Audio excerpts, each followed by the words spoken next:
at VentureBeat. I spend most of my time as a video game industry writer, a business writer. I spend maybe 20% of my time outside of that looking at tech. I cover things like Intel or NVIDIA, AMD. So a lot of semiconductor hardware space. We cover a lot of startups at VentureBeat. And over the last couple of years, of course, a lot of funding has been going into the direction of blockchain companies or crypto companies.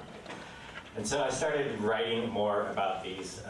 I think the first ones I probably wrote about were outright scams, maybe, right? And I didn't know that. But over time, the quality of the startups, the amount of money raised, the backers that have gone into it have gotten just a lot more interesting. And so it's been very fun to learn. I still kind of dabble in this among doing a lot of other things, like writing about Call of Duty, right? They're really important things, right? I think I'm here to learn as much as some other folks here, I think. And if I can understand it, then I think you've communicated successfully, right? So, because my job is to try to explain it to other people who don't get it either, right? We do have our own conferences. We have a VentureBeat Summit coming up in a couple of weeks. We have, next week. And we have a GamesBeat Summit that I organize coming up in April, and that's going to be in Los Angeles, April 23rd, 24th. That's what I do. I've been writing for 28 years, 10 years at VentureBeat. I think I'm close to 15,000 stories written during that last 10 years or so. It's been busy. Sometimes there are 10 stories a day to do in this area. I enjoy it. So I'm happy to be here. I'm going to have my panelists introduce themselves. Hi guys, my name is Nico Arqueros, and I'm the CTO of Emurgo, which is part of the Cardano project. I'm going to explain you more about that later, right? Yeah, we're going to just go down the row first. And, yeah. Hi, I'm Brendan Eich. I'm to blame for JavaScript, also co-founder of Mozilla with Jamie Zwinski and others, and did Firefox after taking Mozilla out of AOL, and now doing Brave and the basic attention token. Hey guys, I'm Boris Reznikov. I'm Director of Partnerships at Stellar, used to be Stellar, now Interstellar, which is a new entity that I'll tell you about shortly. So why don't we start with Nicholas, and you can take some minutes to describe, what your project is, what you do. If I can understand it, that's great. But I'm sure these people understand more than me. What relation to OKCoin, why you're here as well. So go ahead. Thank you. So I'm going to give my best try. I want to warn you guys, I took a long flight to be here from Frankfurt. So I arrived here like 3 hours ago. But as you see, I have a lot of energy, so let's see how it goes. So first, about Cardano, I would like to explain you that how my company, Emurgo, relates to Cardano. So Cardano is not actually a company, but a group of 3 companies. So first, we have what is Cardano Foundation, which is a non-profit that works with the community and regulators. So this is Cardano Foundation. We have a second company called Eich, Input Output Hong Kong, and they are like the researchers and developers of the protocol. People that create protocols, and also we have developers that implement these protocols. So this is the second company. And we have a third company called Emurgo, where I'm the CTO. And Emurgo is like the consensus of Ethereum, but for Cardano. So this is something that I wanted to explain you first, and then I want to explain you what is Cardano, what are we looking for, how it's different from other crypto projects. So basically, Cardano is trying to deliver the most advanced features that any other protocol has bring to market so far. So this is something really ambitious to say, and I will going to try to back it up. And I think for this it's really important first to explain how we want to achieve it and what we have done so far and what are we doing after that. So first I wanted to explain you our working philosophy, which is really important because it's part of your culture, and that translate to how you develop your product. So first, I think it's really important to say that we are like a cryptocurrency research base. And I would even dare to say that maybe we're like the most research based. What this means that, for example, in IOHK, there's a little over like 160 people. And from those 160, around even a little over 30 people are researchers. People that have been like working in cryptography for like dozens of years, even before blockchain went mainstream. And most of them, they have PhDs, and we have specific partnerships, collaboration with some of the best universities around the world, like Tokyo Institute of Technology, University of Edinburgh, University of Greece, or even one university here in the US, but in an indirectly way, which is the University of Urbana-Champaign. So what we do, we create research because for blockchain it's really important to be in the state of the art. And after we do the research, something that's really important for us is that this research gets peer reviewed by other experts. It's not enough to just put something in the web and hope that someone is going to review it, because it's important that some of the few experts that are around the world, they validate your work, and hopefully they find mistakes, because there's always mistakes and you need to correct them. So usually how the peer review works is that you apply to some conference around the world for some specific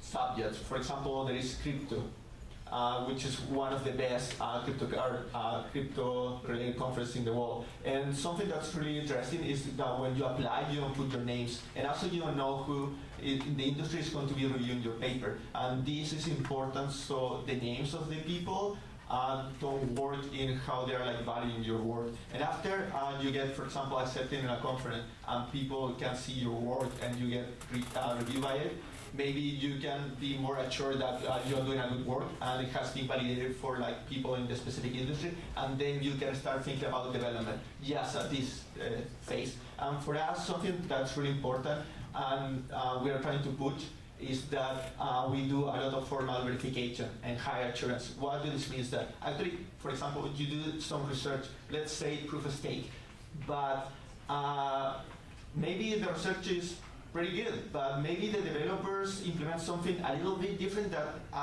actually creates a bug or a problem. So it's really important to this to have what is called process high assurance, and for this we're using a lot of like different tools to validate the properties, and we're developing everything Haskell. So for example, we use Agda, Code, Isabel, so we validate some properties, and these are like pretty similar to how the Haskell development is, so we can be assured of like some of the implementation. And then after that, what we do is formal verification. So I'm going to try to explain it like really fast, which basically formal verification is something that has been in the industry for like multiple years. And for example, NASA, when they send rockets to the space, they would use like formal verification, because if you have a bug, it's like critical. And basically, when you code, you have tests, and you try with different values, but actually you need to review this in a mathematical way. And we are doing most of our work, we try to bring it and do formal verification. So this is like related to our working philosophy. And after this, especially what are we working for? We are like a direct competitor of Ethereum. So we are bringing proof of stake. We are bringing a better smart contract platform, because we really value security. And you can think that currently there is a lot of discussion related to scalability, specifically about transactions per second, but that's not everything that's related to scalability. Also, scalability is composed by two other parts that are pretty important, which is related to the size of the blockchain. And you could remember when there was like this division in Bitcoin between Bitcoin and Bitcoin Cash with the block size. And actually, I believe that Bitcoin took the right decision to stay small, because currently, for example, Ethereum, their blockchain is over 1 terabyte, and this is going to affect decentralization, because less people with, like, for example, that are running full nodes with Raspberry Pis are going to be able to keep up. And what you want from decentralization is that you can participate or at least verify. And so we also have the, as I was telling you, and the scalability, not only transaction per second, but also the space, and also the size of the. So I guess Ethereum has a big head start, though, right? And Yes. You consider yourself directly competing with them. Like, how can you sort of get beyond where they are? How can you beat them? How could you sort of catch up? Okay, so I think Ethereum has done something amazing, and before all the conversation was related to Bitcoin, and something that I have noticed in Ethereum, and maybe they're going to improve, but right now there is some sort of disorganization, because even for like the work that are doing for proof of stake, you can see that Vitalik and Vlad, they're working in different implementations for proof of stake. So it's strange for me, seeing from outside, why are they working separately? And they have so many different implementations.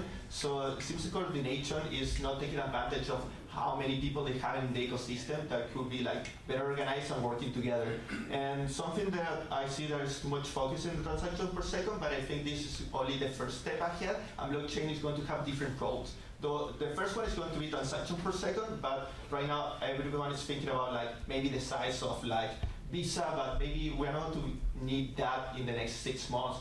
Also, the next problem that we're going to have is like related to security in smart contract. If you have bugs in your platform and more than $350 million have been stolen from the Ethereum blockchain because of bugs related to, for example, overflow, you are going to make the traditional industry scared, and also entrepreneurs are going to be like a little like with question related if they are going to be on your platform or not. So for us, we already sold enough related to the subject of transaction per second, and now we are focused in the smart contract platform. So for that, we developed our own virtual machine, which is called Ayela. And if you compare to the virtual machine of Ethereum EVM, we changed some like basic stuff. For example, EVM is stack based, and we changed to register based. And this gives you right away that you're not going to have overflows.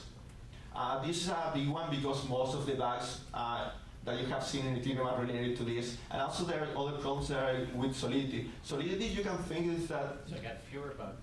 Fewer bugs is an advantage. Yes, and also we're thinking about the platform that it's going to be easier to format verification, which is extremely important. And when you're developing a startup, you are thinking about getting to product market fit, and also you're thinking about scalability. And my personal niche is that also you want to be thinking about a third component if your startup is related to blockchain, which is going to be security. And this is something that's going to be gradual because security is really expensive, and it's a long process. Okay. Let's leave it there for now, and let's get Brendan started on describing yours. Sure. Hi. So when I talk about the basic attention token, I'm going to talk about Brave as the tip of our spear. It's a product that gets users. It's a browser that's much faster than Chrome because Google can't block ads and trackers. So we use the triangle logo for the basic attention token. The essential parts of the whole system that funds most of the visible web, apart from subscriptions or donations or crypto wealth, is advertising. And we're trying to take the best parts of the visible web and lift them into a cleaner ecosystem. So we have users, we have publishers or creators, including YouTubers we're paying already, and we have advertisers as an option. We can't count advertising out. I know a lot of people don't like it, but it funds like 100 billion digital ad spend this year in the US alone.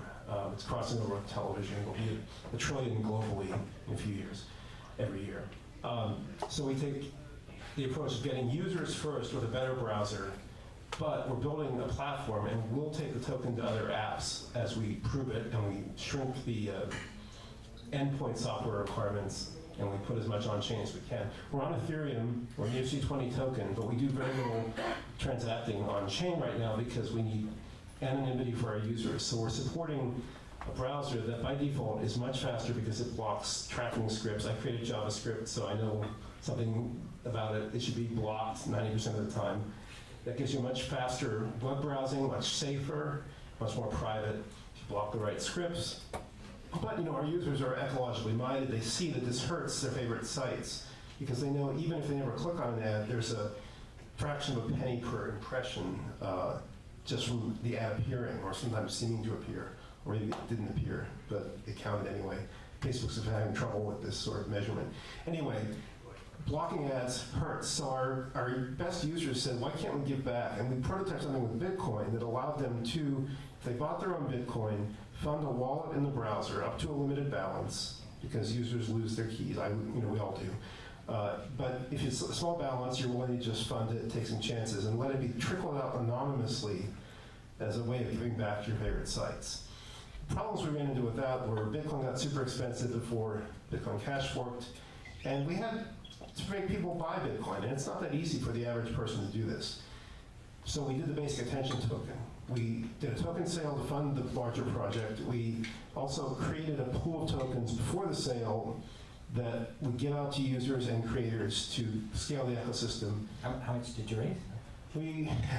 We sold $1 billion after pre-creating 500 million tokens. So there's 1.5 billion total ever. It's a capped sale. We notionally raised almost 36 million at the time, but we were paid in Ether, and Ether went up. So we did well. We also benchmarked much larger sales like Status, Bancor, Tezos. And I have to say, sometimes too much money is a problem. I've seen this before with venture capital.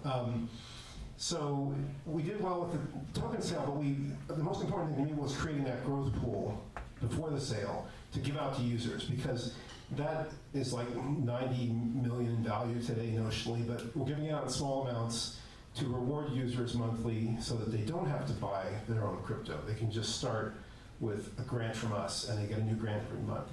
If creators like our over 14,500 YouTubers want to promote Brave to their viewers or subscribers, they can get a referral code from us and essentially become affiliates, and they get rewarded in basic attention token, $5 per new monthly user. We have an anonymous way of proving the new user arrived. And we have to fraud proof this, of course, but we can then reward the creators with BAT. So the BAT has a utility model already. It's anonymous contributions, rewards to creators, and we're adding opt-in advertising, because everything we do above baseline defensive browsing is optional and consent-based. And we're partnering with some big publishers. We've already announced Dow Jones Media Group, and we're talking to a bunch of others, because all the publishers have been seeing declining ad revenue over time, not just due to ad blocking, but due to all the sort of intermediation that happens in the current ad tech world. All those JavaScripts come from various companies that try to profile you and spy on you. Sometimes through ad exchanges, they're actually malware vendors. They're putting ransomware on your PC through what looks like an ad. Other times, there are fraudsters taking real ads, putting them on fake sites, having fake bot users click on them, review them, and getting paid. They're actually fooling the people who buy the ad space, the brands, like the Procter & Gamble's of the world, or the General Motors. They're fooling them into thinking it was a real human, and they're paying them. So we block all this stuff, we recreate it in a tokenized way, and as we scale the system, we're going to bring the BAT to other apps. You can imagine browsers, podcast apps, video apps, games that use in-app advertising. So our first guy's taking on Ethereum, you're taking on Chrome, right? and ad tech, I would say. Okay, all right, just getting this straight. So how many users do you have now? And I guess, do you have like a competitor that's also going for the same YouTubers in the same way you are? So those are good questions. I announced this on Twitter at the beginning of October, 4.6 million monthly active users. We're going to hit 5 pretty soon. And then we're rolling out more features and a better version, the desktop version of Brave. So we don't see other browsers that are blocking by default in the West. This was something UC browser, UC Web did by default. It grew very well in India and Indonesia, other places. It was bought by Alibaba. But the Western browsers seem to have been captured by advertising and search companies. So they don't block ads, and therefore they suffer, the security and privacy and performance problems I mentioned. YouTube is interesting. There are, I know obviously DTube and other things like that are trying to get people to put their videos elsewhere, or BitChute. These are competitors in terms of storage and building up a commenting system and a user system. But what we do with YouTube is we let YouTube store the videos, because Google has great backbone net routing and networking for highly available low latency video. We use YouTube for the storage, thank you very much, Alphabet, but we route around the payments that are made through ads on YouTube, because those are not working for a lot of our creators. A lot of the independent parodists and podcasters who use YouTube have found their ad revenue's been cut, sometimes unfairly or for no obvious reason. So they're coming on board with Brave, promoting it and getting tokens to make a better return. Hey guys, thank you, Brendan. So I'll tell you a little bit about Stellar and then mention Interstellar, which is the new entity that we launched just a few months ago. This is Boris Reznikov, right? Yes, Boris Reznikov. So Stellar is a protocol, internet-level protocol for payments. So it's been around for about 3.5 to 4 years. The original use case is to solve the friction that's inherent in the cross-border payment space. So if you think about how a cross-border payment works today, you have different payment schemes around the world. So in the States we have ACH, in Europe you have SEPA, in Asia you have another one, in Africa has another one, and they don't really interoperate well together. And so in effect what you're left with is this correspondent banking model, which works with something called SWIFT, and it's very slow and it's very expensive. And so the idea with Stellar is it's a distributed ledger that allows financial institutions and banks to all issue fiat currency that of the country that they're in, all on one ledger. And so now you have a layer of interoperability that all of these banks globally can transact on very efficiently. So that's the primary use case we've been working towards for the past several years. Interestingly, in 2017, when we saw the rise of ICOs on Ethereum, a lot of people started thinking, well, that's pretty cool, but actually Stellar might lend itself pretty well to that type of use case as well, because it's optimized for the efficient transfer of value. And that's really what many ICO projects needed, was a way to issue tokens and let people buy and sell them and exchange them quickly and cheaply. So what we saw was a lot of projects started switching from Ethereum over to Stellar, and then recently we've been very interested in the idea of security tokens on the network, representing anything from fractional ownership in real estate to commodities to carbon credits, for example. And so another interesting thing about Stellar is that it has a built-in decentralized exchange. The reason for this is because if you want to make a payment, let's say you want to make a payment from here to somebody in Mexico, you're sending dollars, but the recipient wants to receive pesos. So there needs to be some kind of an exchange that happens in that payment. So for that reason, there's a built-in exchange mechanism. That's the Stellar network.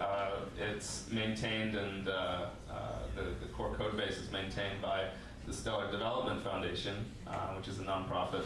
In 2017, we spun out a for-profit entity called Lightyear, which is a company that worked with enterprise and our partners to give them support and help them commercialize the best possible projects on Stellar. And recently, just a few months ago, Lightyear merged with a company called Chain here in San Francisco, and so the resulting combined entity is called Interstellar. So the core mission remains the same, which is to commercialize the best possible projects on Stellar by working with our partners. But we're also a product company, so one of the first products that we've released is called Stellar X. Stellar X is a professional-grade trading interface that sits on top of the Stellar Decentralized Exchange. This is interesting because it's the first, in my view, the first decentralized exchange that's actually usable because it's fast and it's free. So there's no transaction fees. Because Stellar is again optimized for efficient transfer of value, the transaction fees on the network are extremely small. But even those transaction fees we're reimbursing on Stellar X. So that's the first project that we've released, and we're also working on a number of payments-related projects as part of Interstellar. But overall, we don't try to be all things to all people. Stellar, we know what we're good at. That's the efficient transfer of value. So it's very good at for projects that have a heavy transactional component to them. Are well suited to be built on Stellar. Projects that require a heavy, decentralized compute or a lot of smart contract functionality. If you need, for some reason, for business logic to be decentralized, then Stellar is probably not the best bet. You'd be better off doing it on Ethereum or Cardano. But for transactions and the exchange of value, Stellar is quite good, and that's those are the types of projects that we focus on. So who would you say you're targeting or disrupting or really competing with? Well, in the cross-border payment space, it's Swift. Swift is kind of the very old and established correspondent banking messaging protocol that I think everybody around the world would agree is not very efficient and is in dire need of disruption. In the other space that I focus on myself quite a lot is representing ownership in the form of a token. There, we're actually creating new markets. So I wouldn't even say that we're disrupting. We're not trying to disrupt NASDAQ because I think NASDAQ works quite nicely. But there are no private markets for things like real estate or even private company equity. So we're not so much disrupting existing players as we are creating new markets for these up to now illiquid assets. So everybody's got a pretty big goal here, and you're all using blockchain and cryptocurrency to really just remake something that's been there before as something better. Right? So interesting. So does everybody in the audience say get it? Do you have any questions relating to just what do these guys do? Maybe we'll pause and ask for anybody who's got a question about, like, I don't quite get it. Can you explain something or some piece of it? Yeah, questions. There's going to be a test, so all right, go ahead. Yeah. Hey, so I have a question about Stellar, actually about the new Stellar decentralized exchange. Can you talk a little bit more about what, how you, like, who's trading on it, and what does that experience kind of look like for, I'm very familiar with how that works for Ethereum. How does it kind of work for Stellar? How do you get started? How do you get your first tokens? How do you get from scratch to being able to trade something, and then what are you trading? Yep. Well, I do want to plug OKCoin because that's also a really cool exchange. But StellarX, so we have a USD on-ramp through Anchorcoin with Anchor USD, which is a Y Combinator company. So it's very easy to onboard value. You do it through ACH with dollars, but there's also Euro and Yen and a number of other, and GBP and a number of other fiat currencies. But what's really cool about the Stellar Exchange is that it is arguably for the first time you have an exchange that offers a wide variety of assets spanning asset classes. So you have fiat currencies, you have all sorts of crypto tethers, you have native Stellar tokens, which are some of these ICOs that have taken place on Stellar, and then you have increasingly security tokens that are being offered on Stellar. And so, what gets me very excited is that we're not quite there yet, but eventually Stellar will be a ledger that you can go to trade, a barrel of oil against a share in a New York City skyscraper. And the cool thing also is that Stellar has this feature called path payments, which allows you to go atomically from one asset to another. So you could conceivably go from a barrel of oil to a share in the Empire State Building, but obviously there might not be liquidity between that particular asset pair. But it will take advantage of the existing liquidity between a barrel of oil and Bitcoin and US dollar, and then get you to the Empire State Building all in one fell swoop. So they're atomic transactions, which mean that you're never left in the middle with an asset that you didn't want. No limit on pathway? Is that... There is a limit on pathway. Is somebody else? Go ahead. So can you talk a little bit about your ERC20-based integration with the browser, with the redemption token. And that's for who? Okay. Yeah, and would you call this more like cookies on blockchain, your retention token? Yeah, so we are ERC20 token, but we are, as I say, transacting once every 30 days of user uptime, and we're using an anonymity protocol on the side. We like to migrate on-chain, but we don't want to fingerprint our users with lots of small transactions. Also, the gas fees might add up. So currently, we're semi-centralized, and we're migrating on our roadmap toward a decentralized future. We're paying attention to things like Plasma. But it's very light integration, but it does allow us to settle, because it turns out a lot of our publishers, we have over 23,000, I mentioned over 14,500 are YouTubers, but the rest are, other than about a few hundred Twitch game streamers, the rest are actual website owners, from the Washington Post to the Guardian down. A lot of those publishers came on board through a very light sort of self-serve verification process. And they didn't want crypto, they didn't want Bitcoin. When we were using Bitcoin in the prototype, they didn't want the basic attention token either. Their legal, IT, and finance departments still want crypto. Don't shoot the messenger, it's just a fact. They wanted fiat. So we partner with Uphold. We can certainly partner with other such entities like Coinbase or Revolut to exchange automatically for a fee to fiat when we pay a lot of these publishers. Some of these creators, especially some of the up-and-coming YouTubers, do want tokens. Some of them want Bitcoin, which is just one hop away. Uphold uses Bittrex. So a lot of what we're doing is actually about the ergonomics and settlement and usability of crypto, not so much pushing the on-chain, high-throughput, anonymous, bleeding edge, where we will go in concert with others working on Ethereum. I hope that helps. In utility, is this more like a cookie though? Cookies are a bit of storage in the browser indexed by a domain that made a request and can update the cookie in the response. That's not what we're doing. Cookies, we block. We block third-party cookies almost unconditionally. There's a few exceptions that are hard-coded.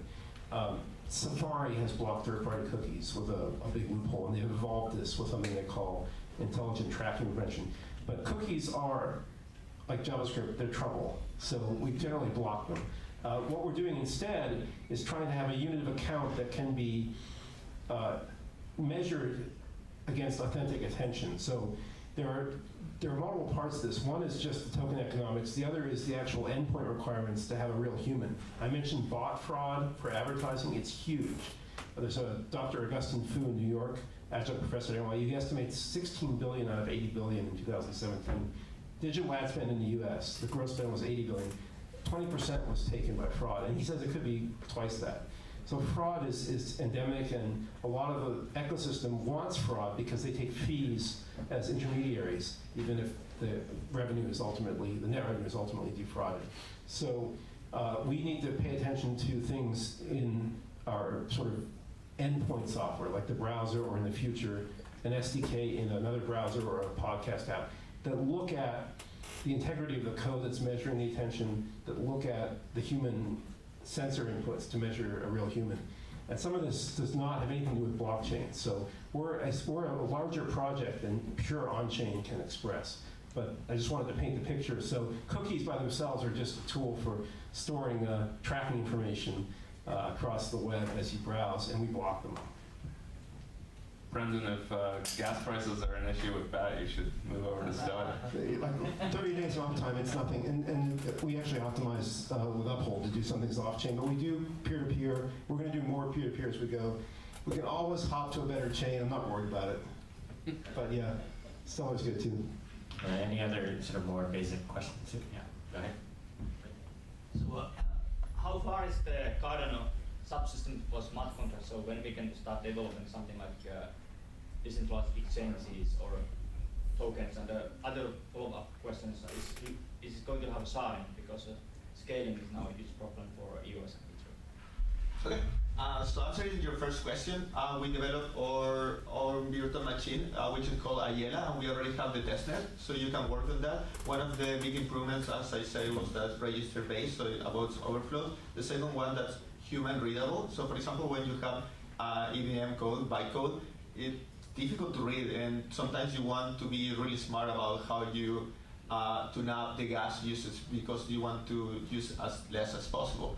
And the second part is that obviously most of the developers are in Ethereum and they're developing Solidity, so we also implemented Solidity, which compiles to Ayala. We did some small tune apps to Solidity, but 99% of the code is much of the same. But for example, we eliminated delegate code, which causes a lot of the problems. So we already have the testnets for smart contracts on our virtual machine. So we are waiting to finish the development of like our proof of stake, and we're going to glue everything together, and that should be ready first quarter of next year.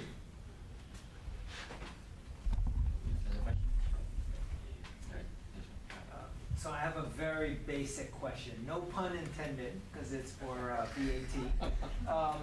So why should I switch my browser? I can definitely understand I want a faster browser, but I think you hinted on security. How unsafe or what am I vulnerable to in using another browser that tracks what websites I looked at and stuff? So there are a number of threats. The worst is ransomware, I would say, or malware in general, though ransomware is the most common kind. It's going through ad exchanges. We did the cookie and JavaScript at Netscape. Lou Montulli did the cookie, I did JavaScript. The year before Netscape, Mark Andreessen and Eric Bina at University of Illinois, Urbana-Champaign, my alma mater, did the image. These three elements made the fundaments of the modern ad-based ecosystem that funds most of the web. Because with the image, you could embed a cat picture in several pages, and it'd be coming from the same cat server. And every time you requested it, you could send a cookie that was set previously. So now the cat server could track you. It could say, I never saw you before, I'm going to make up a user number for you. You're on the New York Times, okay, I know that the cat picture has been embedded using this certain path inside the New York Times. I'm going to say user 1234 has been to the New York Times. Now you go to ESPN, the same cat picture is loaded, the cookie is returned to the cat server, and you can add ESPN to the dossier, the profile on the user. So that led to a whole layer of intermediation that ended up being what are called real-time bid ad exchanges. Google has a huge one. They're sort of a de facto standard for others that Index and Rubicon and other companies run, companies you may never have heard of. These ad exchanges sometimes take ads that are really malware, disguised as an image. Sometimes you can look at the image, you look at the JavaScript that comes with it, and you can't tell it's malware because it's so obfuscated. It's actually using steganography. It's extracting small perturbations to the image, luma, and chroma channels. And it claims it's doing this in a little loop to do some gamma color correction. But what it's really doing is extracting an exploit kit loader, which it then evals using the JavaScript eval function, and it calls off the network, and it finds an exploit kit, like the Angler exploit kit, which was big in the first half of 2016. And this thing can put ransomware on your PC, take over your PC, demand Bitcoin and ransom. There was a hospital in Southern California 2 years ago that was completely pwned. That's a serious threat, and yet ad exchanges have little incentive to do much about it because the victims don't know what site they were on when they got it. They don't know what ad exchange that malware went through. And they got a fee. They got paid by the malware vendor. It was worth paying a 40-cent cost per cost per thousand impression ad fee to get that exploit kit distributed, because when they make the ransomware, they make so much more back. They can cover their costs. So that's just one of the threats we block. That's why I think you should have an ad block. Don't you have, say, McAfee or Kaspersky or Norton Windows Defender blocking this stuff for? No. Sorry. The enterprise is doing Symantec. I'm sorry. We're paying for that stuff and it's not doing it. They're not that good. Okay. uBlock Origin is good. We like it. It's nonprofit based. Ray Hill doesn't compromise. Turns out the biggest ad blockers are really actually taking payments from Google and let Google ads through. This is not widely known. Because of this, they have to let all the tracking scripts through by default. Otherwise, when they let those whitelisted ads through, they wouldn't perform. The scripts wouldn't have measured the user. The other scripts that confirmed you saw the ad wouldn't fire, they'd be blocked. So the big ad blockers, AdBlock Plus, AdBlock, Crystal Blocker, are in this pay-to-play business. They don't block all ads. They don't block trackers by default. You have to turn on the easy privacy option. Brave blocks everything by default. And the reason this is important, besides the performance win and the safety from malware, everybody's worried now about being profiled and retargeted by ads or possibly being subject to manipulation through Facebook and other platforms. Facebook's been getting it in the press. It's been a bad year. It's been a bad week. But Google isn't much better, and Amazon is kind of out there vying for third place in the Hall of Shame. So I think you should block. If you don't use Brave, use uBlock Origin on Chrome. It's good. Brave's faster. Okay. You mentioned STOs recently. Can you speak to, I guess, how recent was that, and then what has Stellar done since they started considering it in light of the STO hype? Yeah, it's something that we're working on right now. We take a very different approach to how this is done on a technical level than on Ethereum. So in Ethereum land, everything is smart contract based, and the crypto diehards will say that everything needs to be decentralized. But the truth is that when you're talking about securities and a regulated environment, the argument for decentralization kind of goes out the window. Because you have to comply with the reality of securities regulation. And so the approach that we're taking is for a rule set that governs trading restrictions, for example.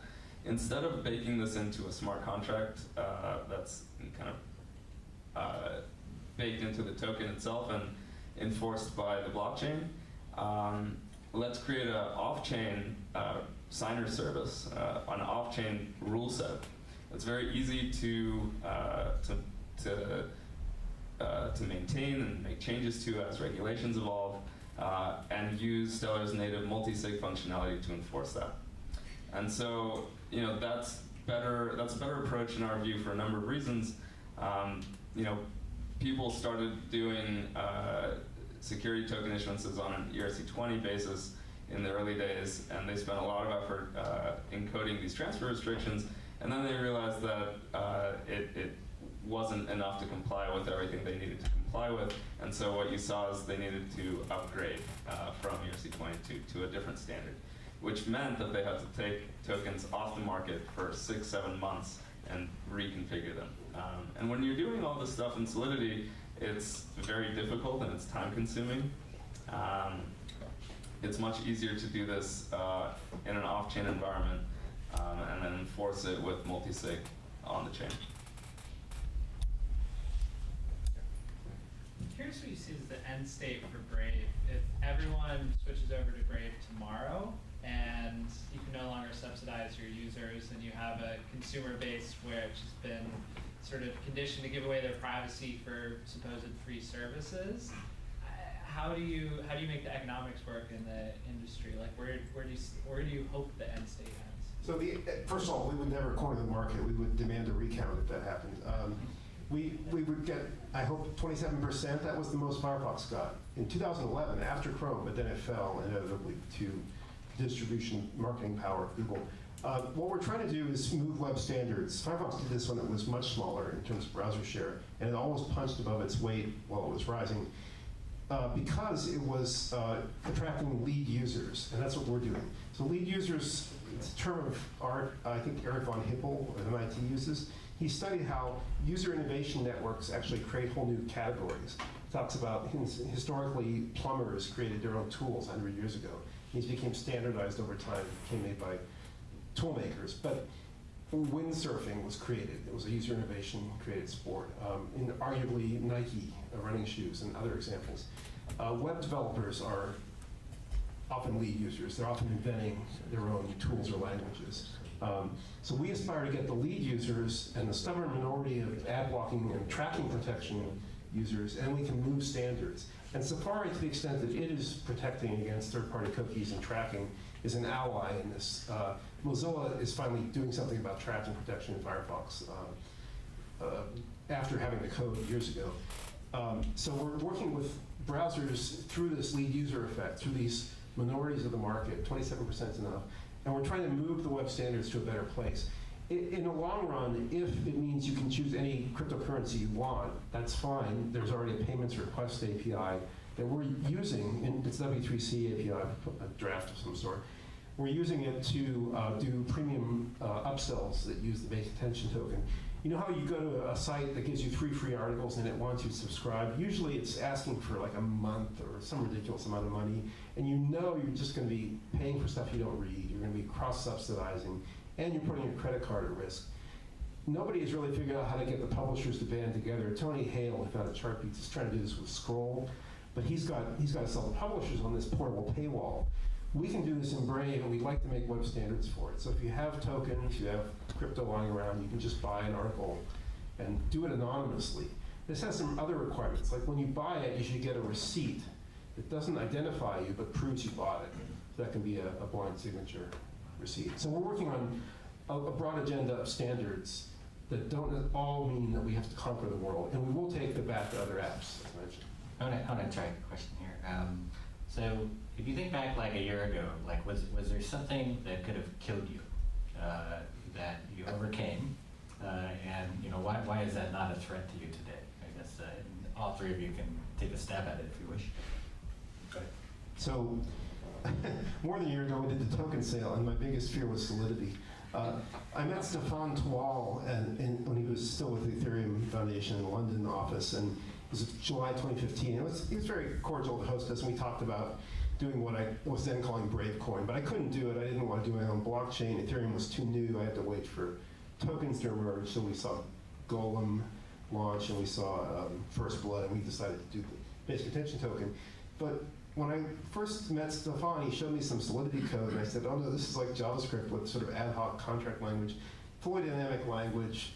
And he gave me some code for wallets, and I set it aside because I had to build Brave. And then after the DAO attack, I looked at it, and it had the same stupid recur till empty flaw. So I'm glad I didn't use it. The biggest fear for about a year and 4 months ago, was the token failing because of problems with lack of formal methods. Thank you very much.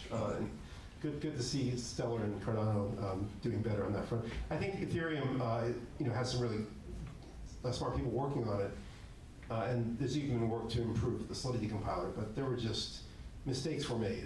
So that was my biggest fear then. I actually don't worry too much about outside threats because we have Google in a quandary. They cannot block ads and tracking. It's their main revenue source, search, but also DoubleClick and so on. If they blocked ads, they would be sued by their shareholders, including me, as a bad fiduciary for doing materially adverse damage to their business. They can't do it. So we can, and we can grow into the Chrome cohort, which we're doing through the lead users. Do you guys want to take a step? Sure. We work in financial services, which is a highly regulated space, obviously. So, I'd be remiss if I didn't say that the regulatory environment could have killed us for sure. When we were getting started, we were talking with banks and financial institutions, which are notoriously risk-averse actors. And you rewind back to 2014, 2015, the word crypto or Bitcoin would basically end the conversation. And we were also just starting from scratch every time explaining what the hell blockchain was. But you fast forward a few years, and now you have central banks that are thinking about issuing their fiat currency on a distributed ledger. And so, the reason why it didn't become a problem for us necessarily is because we're trying to bridge the traditional world with this new modern technology. We're not trying to, we're not trying to make lumens, for example, the reserve currency of the world. So we're just representing fiat currency, which remains under the control of central banks, just represented on more modern infrastructure. Nicholas, you have one? So for us, because we are research-based, and research can be like something like you do with engineering, or like, for example, building a building, that this is going to take that much time, and then you're going to take that much time. Research, when you're trying to do state-of-the-art, you're like trying to come up with like a really clever solution, and sometimes you find problems that you didn't foresee, and sometimes they're pretty big. So that was one of our like biggest issues, that we have like a really tight schedule, and then some things will take a little longer. Luckily, we were able to overcome all the issues. They take a little longer, but we are on track with proof of stake, with our smart contract platforms, sidechains, multi-party computation, among others. Yeah, my question's about Brave. So a lot of businesses are built on breakage. It's the notion that you buy something and you don't use it. So like, for example, the NFL, most people buy it, they don't use it. And if you look on your credit card statement, it won't show up the same way. So the NFL purposely changes the merchant ID because they don't want any system to detect it. And like banks have tried building machine learning systems, they haven't figured it out. So ads are built on breakage as well. Isn't the fundamental notion of the ads market is that you have something you pay for that isn't fully utilized? You understand what I'm asking? Yeah, and like I said, the paywalls are also based on cross subsidies that a lot of users rebel against. Sorry, there's going to be a cleaner, more efficient future the way things are going, even without Brave, because a lot of the ad tech intermediaries are going out of business. There's a diagram you can Google called the Lumascape, because it's a series of diagrams created by Luma Partners, Terry Quadge's iBank, for sort of doing M&A operations among these intermediaries in ad tech. And these are companies like AppNexus, Rubicon. You may never have heard of them, but they're actually involved in these ad flows. They're also, like I said, sort of codependent on fraud because they get fees even if it's defrauded. The net revenue is defrauded. And the marketing officers that are throwing the big gross revenue at it don't really know what's wasted because marketing is an art, not a science. But the Lumascape, 90% or more, Terry Kawaja says they're in Deadpool. They're the Walking Dead. Google and Facebook and Amazon, sort of as the third silent giant, are rising to triapalize the world. And this is causing, obviously, political concern and regulatory action. Zuckerberg being hauled in front of Congress. He can't go to England without getting escorted from Heathrow directly to Parliament. Something has got to give here, even if Brave weren't on the scene. So what I think you'll see, and talking to publishers, including our partners, we see is they expect people to pay more. Ads are kind of a dying model for them. They'd like to get away from it. It won't be instant. They'll have two streams. They'll have the paid, not just the subscribers who go for that $37 a month New York Times or $260 a year Wall Street Journal, but or VentureBeat. People who go through smaller paywalls or through crypto. So all of the work around this Tony Hale's scroll or attempts to allow people to use crypto to pay by the yard are beneficial here and likely to do well, because I think ads are just so inefficient and so dangerous that they're going to either die or they're going to turn into something Google or Facebook owns. So what would you say is the leverage you have over a publisher? Like, what's your poker chip? When you go to a publisher, why are they going to? Is it because they have FOMO over, I have to go report to my board and I have to say I did something cool, or is it that they actually believe in the future of it? Definitely some of them want to be in on blockchain, and we don't have to worry about civil now. We weren't really worried about it. But what a lot of them care about is the ad blocking user. The ad blocking user is lost revenue to them. And they used to, 3 years ago, they used to rage against it. Like, how dare they? It's like theft. But now they know ad blocking users are not going away. They also know they're high value. 2 years ago, they were trying to convert them into paying users of some sort by nagging them, denying service to them, harassing them, trying to sneak ads around the ad blocker. That didn't really work. I think now they're seeing if we could use something like Brave or maybe another approach or maybe several approaches to really win them over. These are high value users. The lead users I mentioned, they're high net worth, they search well, they do e-commerce, but they block ads. They don't like ads and tracking. So if you can win them over, they'll probably pay you.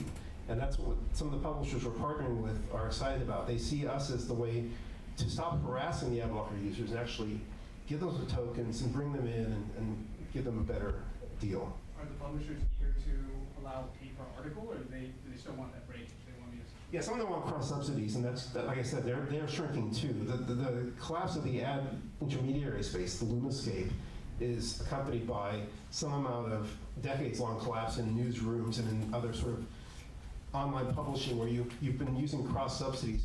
We saw this with television too, right? The whole cable television and satellite television business was about cross subsidies and getting people to pay for things they don't use.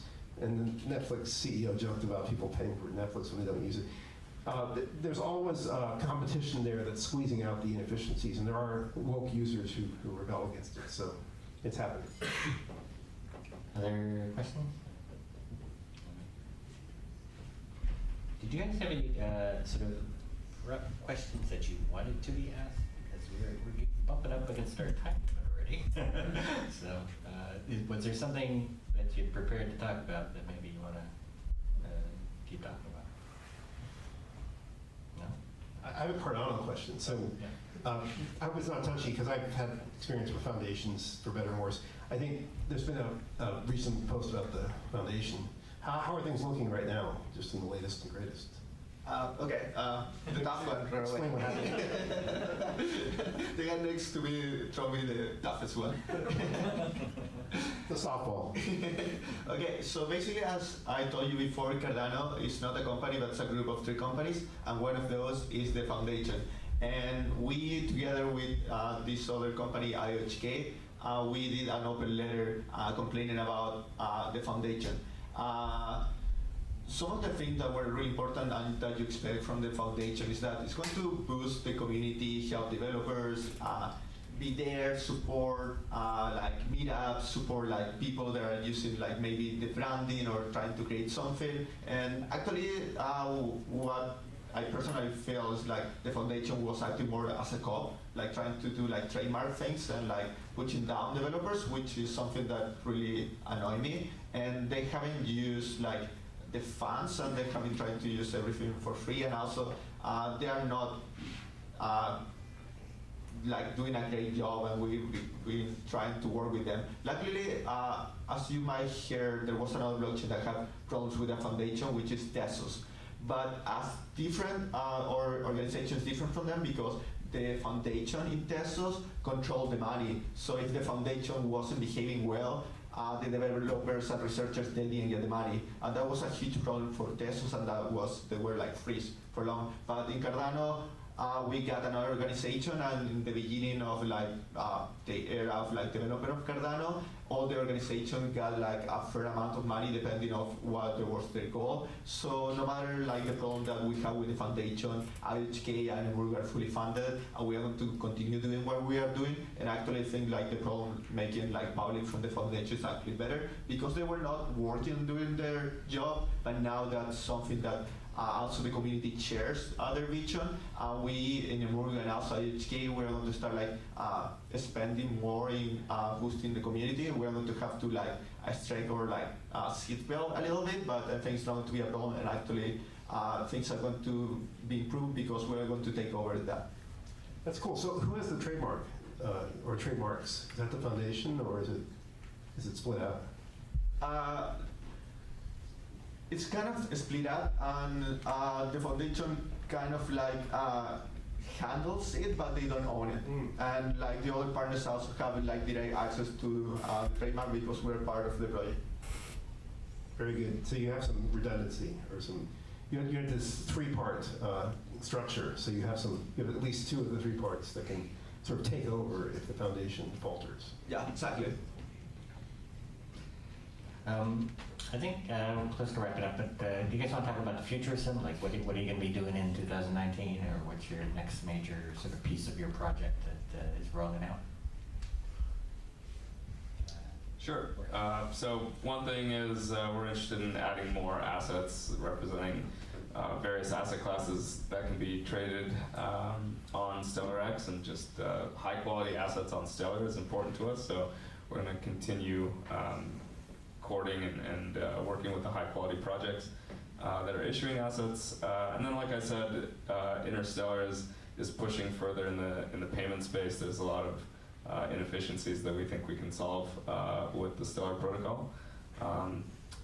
Part of it is also pushing the envelope in scalability. Obviously, scalability is top of mind for every chain. We are lucky to have pretty good scalability right now, but if we achieve our goals, then we're going to hit up against the limitations that we have now. So we're working on a Lightning Network implementation, payment channels that will help with that. So that's also on the roadmap for 2019. We're focused on growth, getting more publishers because we have enough users now that we can attract them. And then the publishers bring in more users. We're trying to get these little paywall dialogues, these soft paywalls that bother you. You've read 3 for your articles.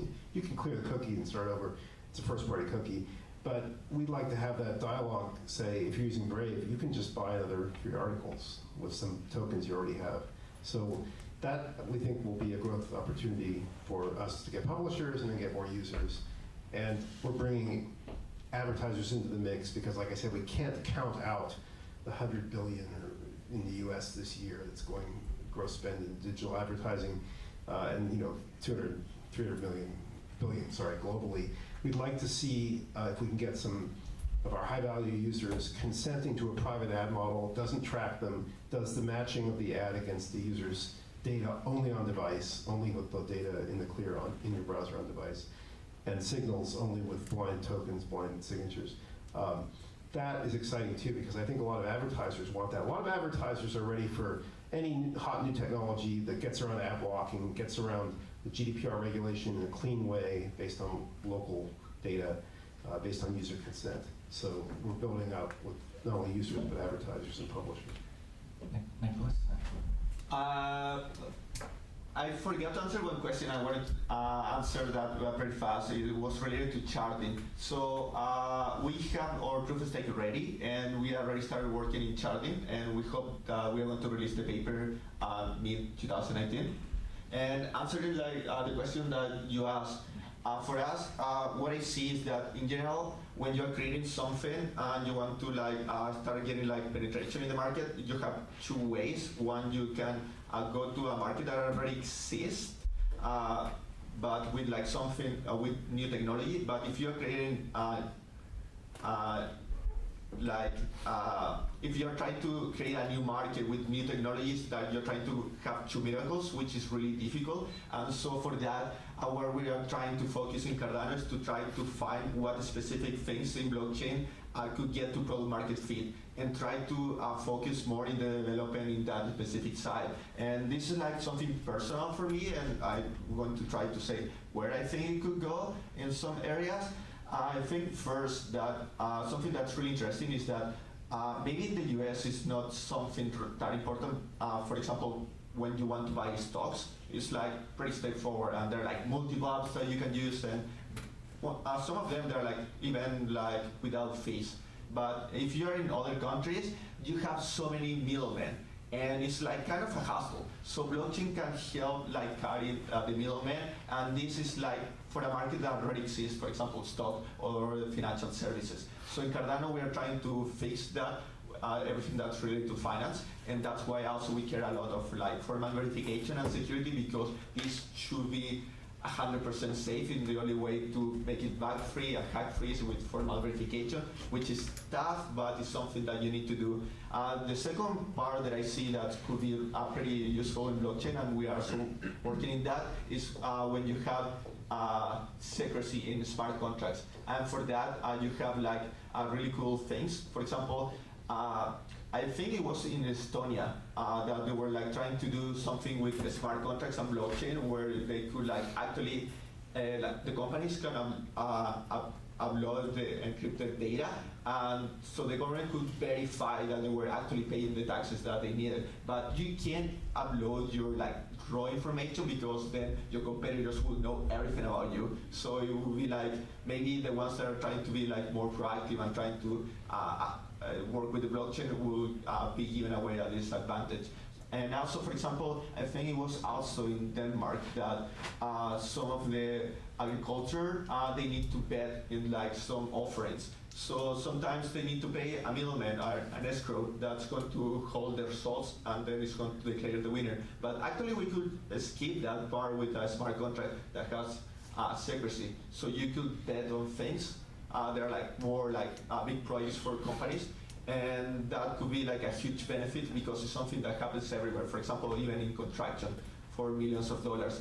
And also that comes back to formal verification and security for a smart contract, and that's why it's so important.